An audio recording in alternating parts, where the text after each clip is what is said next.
Belt Speaks. Happy New Year's Eve, people. Hey, Belt. Speaks, how we doing? And again, Happy New Year's Eve. I'm happy. Yeah, about to step into 2021. Yeah, 2020 was good for me. Yeah, 2020, wasn't bad. It was a typical year, it just had some additional It did. challenge. Some obstacles. Yeah, but nothing new to the Black community. I think not.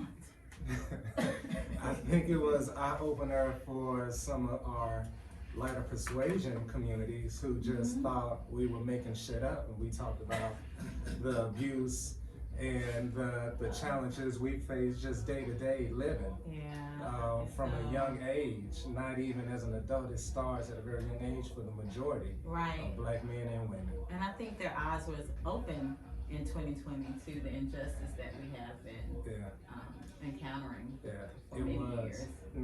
And I think so many people I know, just personally, some of the people I've talked to of that lighter persuasion, they were actually hurt to know that those things were actually going on, and that it wasn't just talk, that it was true.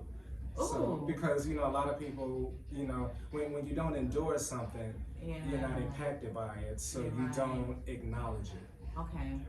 If you think about any, and now I'm about to just call out on these entertainers, it's rare that you see an entertainer start some type of fund for a disease or whatever the case may be until they're personally impacted. Right. Then all of a sudden they're running all these type of events and they're raising money, and I understand it. So I'm not going against it, but I'm just saying, I think that's what kind of, just using it as an example, I think for more of that white community, until it was in their face and they couldn't ignore it, they couldn't walk away from it because everyone was at home and couldn't go nowhere, so it was right there in your face. Yeah. It reminds me of when I seen Boys in the Hood.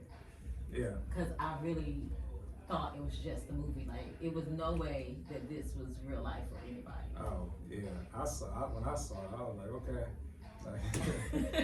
It's just, for anyone that's raised in the city, in a major city, it was just normal. It was just amazing. People on the East Coast, it might look a little different than how it looked on the West Coast as far as the landscape and things, but outside of that, it's the same.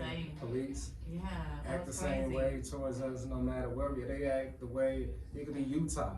Damn it, Colorado, it don't matter. Where it is at, all these places, they don't.